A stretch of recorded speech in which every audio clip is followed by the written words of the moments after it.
ఈ సమావేశాన్ని దిగ్విజయం చేయవలసిందే అని ఒక గుండె ధైర్యంతో మీరందరు ఇక్కడికి వచ్చినందుకు మనస్ఫూర్తిగా ధన్యవాదాలు కృతజ్ఞతలు తెలియజేస్తున్నా. మిత్రులారా, మన ప్రాంతానికి ముఖ్యంగా ఈ మేడ్చల్ మండలం కల్వకుర్తి ప్రాంతానికి అచ్చంపేట ప్రాంతానికి ఒకనాడు గొప్ప నాయకులు ఈ జిల్లాకు ఒక గొప్ప నాయకత్వ బాధ్యతను నిర్వహించిన చరిత్ర ఉన్నది. నిజాం సర్కార్ నుండి స్వతంత్రం వచ్చిన తర్వాత హైదరాబాద్ రాష్ట్రానికి మొట్టమొదటి ముఖ్యమంత్రిగా మన జిల్లా బిడ్డ బూరుగుల రామకృష్ణారావు గారు మొదటి ముఖ్యమంత్రిగా మన జిల్లాకే అవకాశం వచ్చింది. వారే కాదు, చిన్న వయసులో దక్షిణ భారతదేశం నుంచే తన వాగ్దాటి పటిమ, తనకున్న అపారమైన జ్ఞానాన్ని పార్లమెంటరీ వ్యవస్థలో ప్రజా సమస్యల మీద స్పందించి దక్షిణ భారతదేశం నుంచే ఉత్తమ పార్లమెంటేరియన్గా అతి చిన్న వయసులో గౌరవించబడ్డ కీర్తిశేషులు జైపాల్ రెడ్డి గారు ఈ ప్రాంతం నుంచే ప్రాతినిధ్యం వహించారు. ఆ జైపాల్ రెడ్డి గారిని రాజకీయాల్లోకి రావాలి, శాసనసభ్యుడిగా పార్లమెంట్ సభ్యుడిగా రాణించాలి, రాష్ట్ర కేంద్ర ప్రభుత్వాలలో ప్రతిపక్షంలో రాణించాలి అని ఆయనకు తోడుండి రాజకీయంగా జైపాల్ రెడ్డి గారి ఎదుగుదలను తన చేతుల మీదుగా నడిపించిన ధ్యాప గోపాల్ రెడ్డి గారు మన మండలవాసి, గుడియాన్పల్లి వాసి. వారు జన్మదినం మొన్ననే 100 సంవత్సరాలు పూర్తి చేసుకున్నాం. అదే కాదు, ఒక మహేంద్రనాథ్ ఈ ప్రాంతం నుంచి ఆదర్శంగా నిలబడ్డ గొప్ప నాయకుడు. అలాంటి ధ్యాప గోపాల్ రెడ్డి ఈ రాష్ట్రానికి, దేశానికి రాజ్యాంగాన్ని అందించి ఈ దేశంలో ఉన్న పీడితులుగా, తాడితులుగా, దళితులను, గిరిజనులను, ఆదివాసీలను, బలైన వర్గాలను, మైనారిటీలను, మహిళలను పాలితుల నుంచి పాలకులుగా చేసిన డాక్టర్ బాబాసాహెబ్ అంబేద్కర్ యొక్క విగ్రహాన్ని ఈనాడు మనం ఆవిష్కరించుకోవడం జరిగింది. ఈ పర్యటన, ఈ గెలుపు నాది కాదు. చాలామంది రేవంత్ రెడ్డి జడ్పీటీసీగా గెలిచిండు, శాసనమండలి సభ్యుడిగా గెలిచిండు, శాసనసభ్యుడిగా గెలిచిండు, పార్లమెంట్ సభ్యుడిగా గెలిచిండు, ముఖ్యమంత్రిగా గెలిచి ఈరోజు అధికారంలో ఉన్నాడు అని చాలా టీవీలు, పేపర్లు రాస్తున్నాయి. కానీ నేను ఒక్క మాట వినయంగా విజ్ఞప్తి చేయదలుచుకున్నా. జూలై 4, 2006 నాడు గెలిచిన గెలుపు నాది కాదు, ఈ మిడ్జిల్ మండల ప్రజలది. ఈ మిడ్జిల్ గెలుపు అని నేను ఈ సందర్భంగా చెప్పదలుచుకున్నా. ఎందుకంటే నేను జడ్పీటీసీగా నామినేషన్ వేసేటప్పటికి ఈ మండలం కానీ, ఈ గ్రామాలు కానీ, ఇక్కడ ప్రజలతో నాకు పెద్దగా పరిచయం లేదు. నా గ్రామం ఒంగూరు మండలం, కొండారెడ్డిపల్లి, అచ్చంపేట శాసనసభ నియోజకవర్గం. ఆనాడు మిత్రుల సూచన మేరకు ఈ మిడ్చల్ మండలంలో జిల్లా పరిషత్ మెంబర్గా, ఇండిపెండెంట్ సభ్యుడిగా నేను ఇక్కడ పోటీ చేయడం జరిగింది. ఆనాడు కప్పు శాసర్ గుర్తు ఎన్నికల్లో కేటాయించింది. కానీ అదే ఇక్కడ డాక్టర్ వైఎస్ రాజశేఖర రెడ్డి గారు మిత్రుడు రబ్బానీని జడ్పీటీసీ సభ్యుడిగా పెట్టి జిల్లా పరిషత్ చైర్మన్ చేయడానికి ఒక కాంగ్రెస్ సీనియర్ నాయకుడిని, జిల్లా పరిషత్ చైర్మన్ కాగలిగిన అభ్యర్థిని ఇక్కడ ఎన్నికల్లో పెట్టినా ఆనాడు మీరేం ఆలోచన చేసిండ్రో, ఆనాడు ఎందుకు మీరందరూ ఉప్పెనై నిర్ణయం తీసుకున్నారో, ఆనాడు ఒక యువకుణ్ణి మొదటిసారి మీ గ్రామాలకు, మీ ఇంటికి వచ్చిన ఒక యువకుని జిల్లా పరిషత్ మెంబర్గా మీరు ఆశీర్వదించిండ్రు అని అంటే మీ ఆలోచనలు, మీ నిర్ణయం గొప్ప నిర్ణయం అని చెప్పి ఈరోజు నిరూపించబడ్డది. అందుకే ఆనాడు గెలుచుంటే మిత్రుడు రబ్బాని జిల్లా పరిషత్ చైర్పర్సన్ అయి ఉండేవాడని ఇంతకుముందు మా మిత్రుడు బట్టి విక్రమార్క గారు నాకు గుర్తు చేసింది. నేను ఉప ముఖ్యమంత్రి గారికి ఒక సూచన చేస్తున్నా. నా వల్ల ఎవరికైనా ఎంతో కొంత సాయం కావాలి, నా వల్ల ఊరుకు, మండలానికి ప్రయోజనం చేకూరాలి, నా వల్ల ఎవరికి నష్టం కష్టం రాకూడదనేదే నా ఆలోచన, నా ఆశయం. అందుకే ఉప ముఖ్యమంత్రి గారికి, జడ్చర్ల శాసనసభ్యుడికి, పార్లమెంట్ సభ్యుడు మల్లు రవి గారికి ఒక విజ్ఞప్తి చేస్తున్నా. ఆనాడు నా మీద ఓడిన రబ్బానికి ఈనాటి ప్రభుత్వంలో ఒక మంచి బాధ్యత ఇవ్వండి. ఎందుకంటే సర్పంచ్గా, సింగిల్ విండో చైర్మన్గా, బ్లాక్ కాంగ్రెస్ ప్రెసిడెంట్గా ఈ ప్రాంత ప్రజలకు దాదాపుగా 35 సంవత్సరాలు రబ్బాని సేవలు అందించండు. మరి ఆనాడు అనుకోని పరిస్థితుల్లో రబ్బాని గారు ఓటమి చెందిరు, నేను గెలిచిన. మరి ఈనాడు మీరు, నేను అతనికి అవకాశం ఇవ్వడానికి మన చేతిలో బాధ్యత ఉన్నది. అందుకే మీరు బాధ్యత తీసుకోవాల్సిందిగా మా ఉప ముఖ్యమంత్రి వర్యులు బట్టి విక్రమార్క గారికి నేను సూచన చేస్తున్నా. అదేవిధంగా మిత్రులారా, ఆనాడు జడ్పీటీసీగా నాతో పాటు పనిచేసిన ఎంపీటీసీలు, సర్పంచులు వాగులు దాటడానికి, వాగుల్లో ఇసుక దొంగలిస్తుంటే వాగులు దాటేటప్పుడు మనుషులు కొట్టుకుపోయి చచ్చిపోయినారు. చాలా గ్రామాలకు రోడ్లు లేవు, చాలా గ్రామాలలో అభివృద్ధి లేదు. ఆనాడు ఉమ్మడి మహబూబ్ నగర్ జిల్లాలో ఈ మిడ్చల్ మండలాన్ని, అదేవిధంగా గద్వాల శాసనసభ నియోజకవర్గంలో గట్టు మండలాన్ని డార్క్ మండలాలుగా ప్రకటించారు. డార్క్ మండలాలంటే 360 డిగ్రీస్ వెనుకబడి విద్య కానీ, వైద్యం కానీ, తాగునీరు కానీ, సాగునీరు కానీ, విద్యుత్తు కానీ ఎలాంటి సౌకర్యాలు లేని అత్యంత వెనుకబడిన ప్రాంతాలను డార్క్ మండలాలుగా, భూమిలో ఉండే నీళ్లు కూడా అందుబాటులో లేని మండలాలను డార్క్ మండలాలుగా ప్రకటించారు.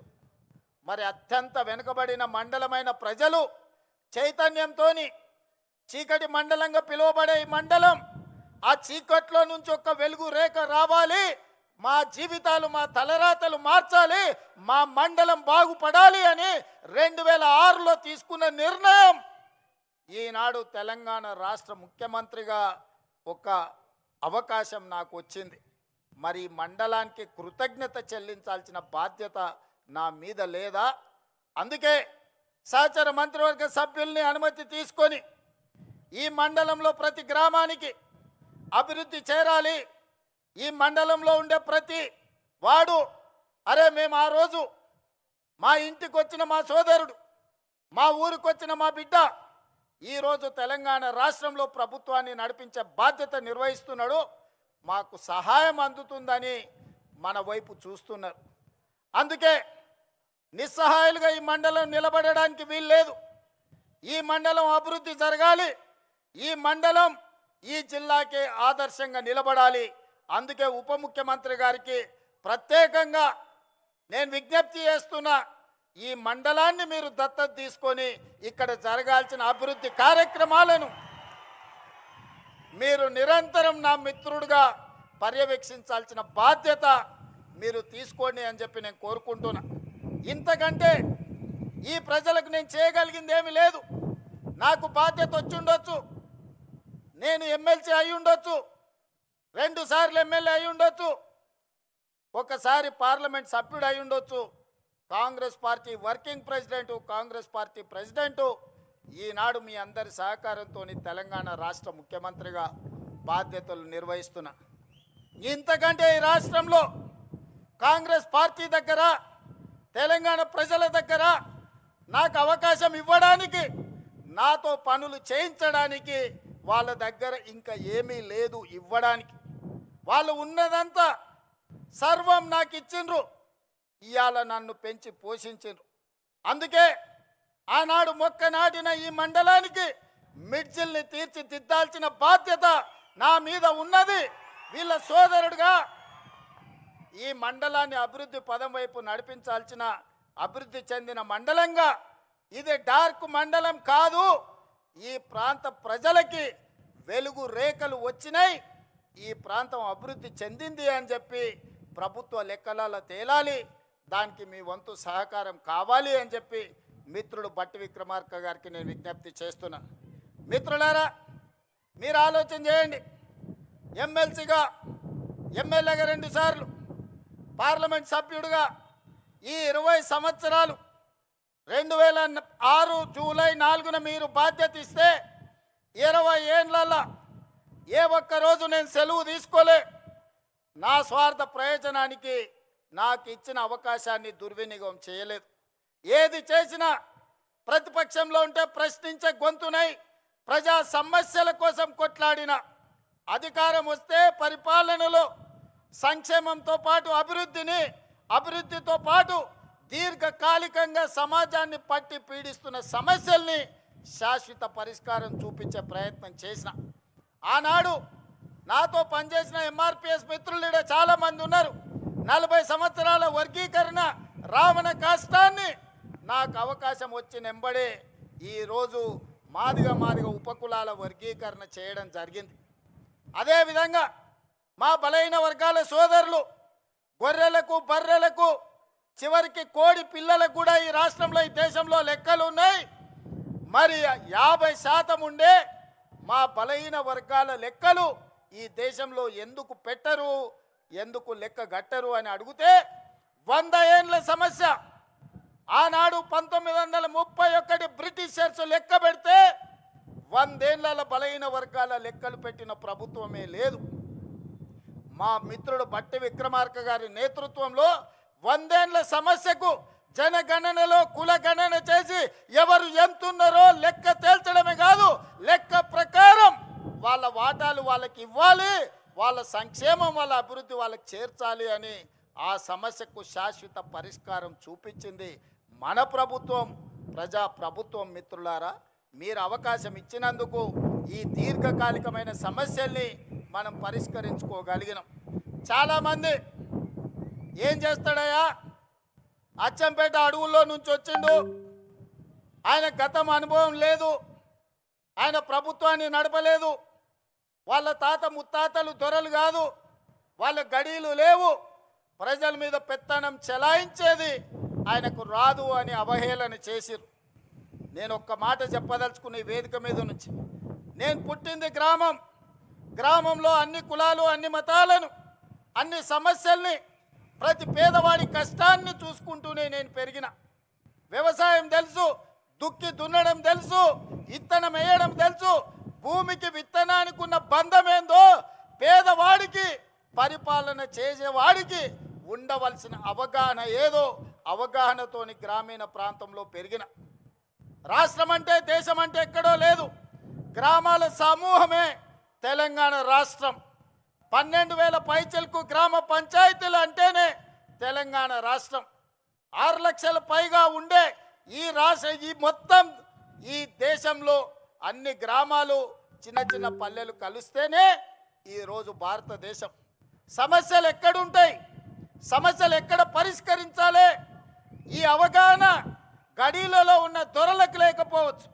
గ్రామంలో సమస్యలు పరిష్కారం అయితే మండలం పరిష్కారం అయినట్టే, మండలంలో సమస్యలు పరిష్కారం అయితే నియోజకవర్గంలో పరిష్కారం అయినట్టే, నియోజకవర్గాలలో పరిష్కారం అయితే జిల్లాలో పరిష్కారం అయినట్టే, జిల్లాల సమస్యలు పరిష్కారం అయితే రాష్ట్ర సమస్యలు పరిష్కారం అయినట్టే, అన్ని రాష్ట్రాలలో సమస్యలు పరిష్కారం అయితే దేశం అభివృద్ధి చెందినట్టే.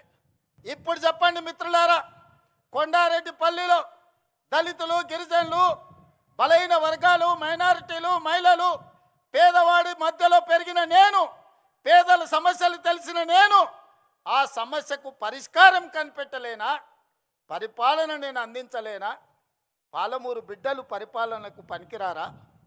తట్ట పనికి మనమే కావాలి, పార పనికి మనమే కావాలి, పలుగు పనికి మనమే కావాలి, పార పనికి మనమే కావాలి, పరిపాలనకు మాత్రం పాలమూరు బిడ్డ వద్దనే దురహంకారాన్ని బొందబెట్టాల్సిన బాధ్యత ప్రతి పాలమూరు బిడ్డ మీద లేదా అని నేను ఈరోజు మీకు విజ్ఞప్తి చేయదలుచుకున్నా. మిత్రులారా, అహంకారానికి కూడా అద్దుంటుంది, అహంభావానికి కూడా ఒక అవకాశం ఉంటుంది. అహంకారం అహంభావం పెట్టేగిపోయి గద్దరన్నను గడీల ముందల 4 గంటలు ఎర్రటెండ కూర్చోబెట్టినోని ఇవాళ మనం క్షమించాలనా? ఇవాళ ఒక్కసారి ఆలోచన చెయ్యండి. యుద్ధ నౌకై పేదల గలమై తెలంగాణ రాష్ట్ర సాధనలో సమిదైన గద్దరన్న కలవడానికి వస్తే నీ గడి ముందల 4 గంటలు ఎర్రటెండకు నిలబెట్టినావు కదా, నీకు ఉరి శిక్ష వేసిన తక్కువ నాన్నే నీడున్న సోదరులు నేను అడగదలుచుకున్నా. ఇవాళ నేను మిమ్మల్ని అడుగుతున్నా, ఈ ప్రభుత్వంలో అడిగిన వాళ్లకు రేషన్ కార్డు ఇచ్చిన మాట వాస్తవం కాదా? రేషన్ కార్డు ఉన్న ప్రతి వాడికి సన్న బియ్యం ఇచ్చిన మాట వాస్తవం కాదా? ఆనాడు 4.5 లక్షల ఇందిరమ్మ ఇల్లు, నియోజకవర్గానికి 3,500 ఇండ్లు ఇచ్చిన మాట వాస్తవం కాదా? ఇవాళ అదనంగా మళ్ళీ 2,000 ఇండ్లు మంజూరు చేసిన మాట వాస్తవం కాదా ప్రతి నియోజకవర్గానికి? అదేవిధంగా 200 యూనిట్లు ఉచిత కరెంటు, ఆడబిడ్డల ఆర్టీసీలో ఉచిత ప్రయాణం, 21,000 కోట్ల రూపాయల రైతు రుణమాఫీ, 36,000 కోట్ల రూపాయల రైతు భరోసా, 80,000 కోట్ల రూపాయలు ఒట్లు కొనడానికి నిధులు ఖర్చు పెట్టి, ఉచిత విద్యుత్తు కోసం 30,000 కోట్ల రూపాయలు వ్యవసాయానికి బట్టి గారు ఖర్చు పెట్టిన మాట వాస్తవం కాదా? 1,76,000 కోట్ల రూపాయలు ఈ చివరి ఇప్పుడు వేసే రైతు భరోసాతోని ఈ 30 నెలల్లో మా ప్రభుత్వం ఖర్చు పెట్టింది. సరాసరిన 5,600 కోట్లు ప్రతి నెల మేము ఖర్చు పెడితే 10 ఏళ్లలో మీరు ఖర్చు పెట్టింది ఏందో లెక్కలు తేల్చండి. మొన్నటికి మొన్న మా జూపల్లి గారు సవాలు విసిరిండ్రు. 70,000 కోట్ల రూపాయల అప్పున్న రాష్ట్రాన్ని మిగులు బడ్జెట్ 16,000 కోట్ల రూపాయలతో మీకు అప్పచెప్తే 8,21,000 కోట్ల రూపాయల అప్పులు చేసిరు. 20 లక్షల కోట్ల రూపాయల బడ్జెట్ మీ చేతులకు వచ్చింది. నేను అడుగుతున్న చంద్రశేఖర్ రావు గారిని, సంవత్సరానికి 2 లక్షల డబుల్ బెడ్రూమ్ ఇల్లు కట్టినా 10 ఏళ్లలో 20 లక్షల పేదలకు ఇల్లు కట్టించేవాళ్ళు. నేను ఇక్కడికి వచ్చిన మా అక్కల్ని మా సోదరుని అడుగుతున్నా, మీ ఊర్లలో కేసీఆర్ ఎవరికైనా డబుల్ బెడ్రూమ్ ఇల్లు ఇచ్చిండా? దళితులకు 3 ఎకరాల భూమి ఇచ్చిండా? ఇంటికో ఉద్యోగం ఇచ్చిండా? 1,00,00,000 ఎకరాలకు నీళ్లు వారిచ్చిండా? 1,00,000 కోట్లు పెట్టి కట్టిన కాళేశ్వరం 3 ఏళ్లలో కూలేశ్వరం అయ్యింది. 1,00,000 కోట్లు గోదావరి పాలైనాయి. ఇది కేసీఆర్ పరిపాలన. ఇవాళ వాళ్ళ కొడుకు వాళ్ళ అల్లుడు గల్లీ గల్లీ తిరుగుతున్నారు, గద్దల్లాక ఊరి మీద తిరుగుతున్నారు. రావాలి రావాలి అని. ఎవరయ్యా రావాలి అని నేను అడిగిన. అంటే పాపాల భైరవుడు ఫామ్ హౌస్లో బంధించిన పాపాల భైరవుడు మళ్ళా బయటికి రావాలని. తెలంగాణ ఉద్యమంలో అప్పులను, తప్పులను, అబద్ధాలను తెలంగాణ రాష్ట్రం కోసం ప్రజలు మన్నించారు. తెలంగాణ రాష్ట్రం వచ్చినాక 10 ఏళ్ళు అధికారం ఇచ్చిండ్రు. 10 ఏళ్లల్లో ఆయన చేసింది ఇసుక దోపిడీకి అడ్డం పడ్డ నేరళ్ళ దళితులను లారీలు ఎక్కి తొక్కిచ్చిండు. పండించిన పంటకు గిట్టుబాటు ధర అడిగితే ఖమ్మం జిల్లాలో గిరిజనులకు బేడీలేసి జైల్లోకి తీసుకెళ్ళాడు. ప్రశ్నాపత్రాలు ప్రభుత్వ ఉద్యోగాల కోసమే ఉద్యమం జరిగితే గ్రూప్ 1 పబ్లిక్ సర్వీస్ కమిషన్ లక్షలాది రూపాయలతోని 100 కోట్లు కొల్లగొట్టి ప్రశ్నాపత్రాలు పల్లి బఠానీలలాగా అమ్ముకున్నారు. ఇల్లు ఇయ్యలే, పెన్షన్ ఇయ్యలే, నిధులు ఇయ్యలే, నీళ్ళు ఇయ్యలే, నిరుద్యోగ యువకులకు ఉద్యోగాలు ఇవ్వలే. మరి ఎందుకయ్యా వీళ్ళు ఇంతగానం రావాలి రావాలి అంటుర్రు? ఒక్కసారి మా సోదరులను ఆలోచన చేయమని అడుగుతున్నా. ఎందుకంటే అల్లుని మంత్రి చేసిండు, కొడుకుని మంత్రి చేసిండు, బిడ్డని ఎంపీని చేసిండు, ఓడితే ఎమ్మెల్సీ చేసిండు. ఆయన సడ్డకుని కొడుకు మందులు అందిస్తాడని రాజ్యసభ చేసిండు. వాళ్ళ చుట్టాలని దయాకర్రావును, వినోదరావును, కృష్ణారావును కావాల్సిన వాళ్ళందరినీ మంత్రులను చేసిండు. ఓడిపోతే ప్రభుత్వ సలహాదారులను చేసిండు. అందుకే వాళ్ళు తాపత్రపడుతురా, గుండెలు బాదుకుంటున్నారు, రావాలి రావాలి మా పాపాల భైరవుడు రావాలి అని. ఆ పాపాల భైరవుడు నీకు టీవీ ఇచ్చిండు చూపించుకోవడానికి, రాసుకోవడానికి పేపర్ ఇచ్చిండు, అబద్ధాలు చెప్పడానికి వినడానికి భజన పరులను ఇచ్చిండు. అందుకోసం వాళ్ళు రావాలంటారు. మరి నేను అడుగుతున్నా, ప్రజాపాలన ఎందుకు పోవాలి? మా యువకులకు నేను సూచన చేస్తున్నా, పెళ్ళికి పోయినా, సావుకు పోయినా, దావత్కు పోయినా, బీర్ షాప్కి పోయినా, బార్ షాప్కి పోయినా, కళ్ళు దుకాణానికి పోయినా, ఏడికి పోయినా చర్చ పెట్టుర్రు. ఈ ప్రజాపాలన పోవాలి ఎందుకు? ఫామ్ హౌస్లో బందీ అయిన పాపాల బైరోడు రావాలి ఎందుకు అని చర్చ పెట్టురు. ప్రజాపాలన ఎందుకు పోవాలి? రేషన్ కార్డు ఇచ్చినందుకు పోవాలనా? సన్నబియ్యం పెట్టినందుకు పోవాలనా? ఇందిరమ్మ ఇల్లు ఇచ్చినందుకు పోవాలనా? ఉచిత కరెంట్ ఇచ్చినందుకు పోవాలనా? రైతు రుణమాఫీ చేసినందుకు పోవాలనా? రైతు భరోసా చేసినందుకు పోవాలనా? వరి వేస్తే ఉరేసుకున్నట్టే అన్న ఆ దుర్మార్గుడు చెప్తే 2,88,00,000 మెట్రిక్ టన్నుల ఒట్లు పండిస్తే చివరి గింజ వరకు కొని 80,000 కోట్ల రూపాయలు చెల్లించినందుకు ప్రజాపాలన పోవాలనా? డ్రగ్స్ అమ్మేటోళ్ళను, గంజాయి అమ్మేటోళ్ళను బొక్కల పెట్టి మక్కలు ఇరగొట్టినందుకు ప్రజాపాలన పోవాలనా? మీరు వస్తే ఏం చేస్తారే? ఫామ్ హౌస్లలో అమ్మిన గంజాయి డ్రగ్స్ ఇవాళ రైతు బజార్లలో పెట్టి అమ్ముతారా? ఏం చేస్తారు మీరు? ఏం చేయనీకి రావాలి? ఏం అన్యాయం చేసినామని ప్రజాపాలన పోవాలి. ప్రజలు ఎన్నుకున్న ప్రభుత్వం, ప్రజలు కోరుకున్న ప్రభుత్వం, ప్రజలు ఆశీర్వదించిన ప్రభుత్వం, ప్రజల కోసమే పనిచేస్తున్న ప్రభుత్వం పోవాలని ఎందుకంటున్నారా అంటే వాళ్ళ సంపాదన ఆగిపోయింది, వాళ్ళ దోపిడీ ఆగిపోయింది, వాళ్ళ దొంగతనాలు ఆగిపోయినాయి. వాళ్ళతో పాటు దోపిడీ చేసిన అధికారులను నిన్న మొన్న ఒక్కనొక్కరిని చూస్తే 100, 200, 300 కోట్ల రూపాయలు సంపాదించిన వాళ్ళు ఇవాళ ఏసీ బోలకు పట్టుబడుతురు. ఎక్కడదా ఈ సొమ్ము? ప్రజలను దోసుకున్నది కాదా? గజ్వేల్ ఎర్రవల్లిలో 1000 ఎకరాల ఫామ్ హౌస్ ఎక్కడి నుంచి వచ్చింది? నీ తాతలు ముత్తాతలు ఇచ్చిందా? 4 కోట్ల తెలంగాణ ప్రజలని దోసుకున్నదా? నీ కొడుకు జన్వాడల 100 ఎకరాల ఫామ్ హౌస్ వచ్చింది. నీ అల్లుడు హరీష్ రావుకు 50 ఎకరాలు మోయినాబాద్ల ఫామ్ హౌస్ వచ్చింది. నీ బిడ్డ కల్వకుంట్ల కవితకు శంకర్పల్లిల 25 ఎకరాల ఫామ్ హౌస్ వచ్చింది. నీ సడ్డకుని కొడుకు సంతోష్రావు లెక్కలైతే ఇక చెప్పేటట్టనే లేదు. ఎక్కడికెళ్ళి వచ్చినాయి 10 ఏండ్లలో? ఎక్కడివి ఆస్తులు? ఏడ సంపాదించారు? ఏం వ్యాపారం చేసిర్రు? ఎక్కడి నుంచి వచ్చిన ఈ సంపద, ఈ వజ్ర వైదూర్యాలు, ఈ బెంజ్ కార్లు ఎక్కడి నుంచి వచ్చినాయి? తెలంగాణ అప్పుల పాలైంది. రైతులు ఆత్మహత్యలు చేసుకుంటున్నారు.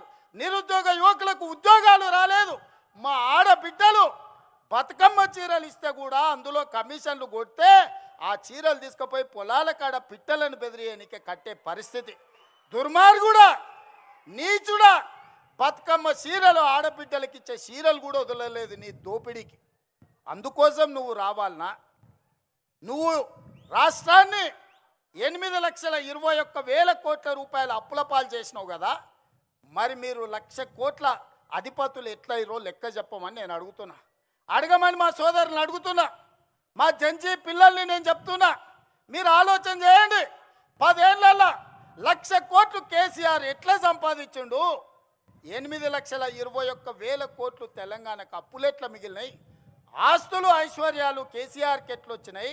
అప్పులు తప్పులు మనకెట్లొచ్చినాయి? ఒక్కసారి ఆలోచన చేయండి. ఈ అప్పులు తప్పులు చేసినాడు మళ్ళీ వస్తే ఇంతకుముందే మా అనిరుద్ధ్ చెప్పాడు. ఎందుకయ్యా వాడు వచ్చేది? నేను నా భార్య మాట్లాడుకుంటూ వింటాడా? వాడు అసలు మనిషా పశువా అని అడుగుతాడు. మా అమ్మ మా కోడలతోనో లేకపోతే మాతోనే మాట్లాడుకుంటే గాజోలి కూడా వింటాడా అనే గింతకంటే దుర్మార్గుడు ఎవడని ఉంటాడా అని మా ఎమ్మెల్యే అడుగుతున్నాడు. నేను అడగదలుచుకున్నా. రాజకీయ నాయకుల మాటలు విన్నాడంటే అర్థం ఉంది, అధికారుల మాటలు విన్నాడంటే వానికి అక్కడికి వచ్చిందేమో అనుకున్నాం. ఆడబిడ్డల మాటలు వినేటోడు వాడు అసలు మనిషేనా? ఒక్కసారి ఆలోచన చేయండి. ఒక్కసారి ఆలోచన చేయమని మా అక్కల్ని అడుగుతున్నా. ఇవాళ మా ఇందిరమ్మ చీరలు ఇస్తే పండుగ పూట నాడు చీర పెడితే మా తమ్ముడు సారె పెట్టిండని మా అక్కలందరూ కట్టుకొని ఆశీర్వాదానికి వచ్చారు. మా అక్కల్ని అడుగుతున్నా, మీ ఇంటి ఆయనతో మీరు మాట్లాడుకుంటే ఎవడన్నా మీ ఫోన్ వింటే ఎంత బాధ అవుతుందో ఒక్కసారి ఆలోచన చేయరు. ఇవాళ మన ఫోన్లు వినడానికి రావాలనా? ఎందుకు రావాలి? ఆయన ఉద్యోగం ఇచ్చిర్రు కదా ఎమ్మెల్యేగా, అసెంబ్లీకి మాత్రం రాడంట, ప్రజల తరఫున మాట్లాడాడంట, ప్రజా సమస్యల గురించి ప్రస్తావించాడంట. అధికారంలోకి వస్తే మాత్రం దోసుకోవడానికి వస్తాడంట, దొంగతనం చేయడానికి వస్తాడంట. అందుకే నేను మొన్న చెప్పినా ఇవాళ చెప్తున్నా, అరుంధతి సినిమాలో పశుపతిని ఎట్లయితే బూత్ బంగళాలో బంధించిన గొలుసులు పెట్టి ఈ పాపాల బైరోడుని ఫామ్ హౌస్లో 4 కోట్ల తెలంగాణ ప్రజలు గొలుసులేసి కట్టేసిండ్రు. అక్కడే కుంగి కృషించి పోవాలి తప్ప అధికారం అనేది మీకు కలలో మాట. ఏదైనా ఉందంటే అది మీకు గతమే. ఇక మీకు భవిష్యత్తు లేదు. మీ భవిష్యత్తు శాశ్వతంగా ముగింపు పలికినరు తెలంగాణ ప్రజలు. అందుకే మిత్రులారా, చివరగా మా మిడ్జిల్ మిత్రులకు ఒక్క మాట చెప్పదలుచుకున్నా. నేను ఏమిచ్చినా, చివరికి నా ప్రాణం ఇచ్చినా కూడా తక్కువనే మిడ్జిల్ మండలానికి. నిధులు పెద్ద విషయం కాదు. ఇవాళ నాకు దక్కిన గౌరవం ఈ మండలం, ఈ జిల్లా, ఈ రాష్ట్రం, ఈ దేశంలోనే కాదు, ప్రపంచంలో ఇవాళ మెస్సీతో ఫుట్బాల్ ఆడినా, ప్రపంచంలో మన గళం వినిపించినా, ఆనాడు మీరు నాటిన మొక్కనే ఈనాడు పెద్దదై ఈరోజు బాధ్యత నిర్వహిస్తున్నది. ఈ బాధ్యతను కొనసాగించడానికి నిండు మనసుతో మీరు ఆశీర్వదించండి. నేను చేయాల్సిన పనులు ఉన్నాయి. ఈ వలసల జిల్లాను ఈరోజు అభివృద్ధి పథం వైపు నడిపించాల్సిన బాధ్యత నా మీద ఉన్నది. చేయాల్సిన పనులు మిగిలి ఉన్నాయి. ఆనాడు పండిత్ జవహర్లాల్ నెహ్రూ గారు ఏదైతే ప్రాధాన్యత పెట్టుకున్నాడో ఎడ్యుకేషన్ అండ్ ఇరిగేషన్, ఈ జిల్లాలో ప్రతి ఎకరాకు నీళ్ళు ఇచ్చే వరకు, ఈ జిల్లాలో ఉండే ప్రతి పేదవాడికి విద్యను అందించి ఉద్యోగ ఉపాధి అందించే వరకు నేను మీకు సేవ చేస్తూనే ఉంటా. ఆనాడు 94 నుంచి 2004 వరకు 2 సార్లు తెలుగుదేశం అధికారం ఉంది.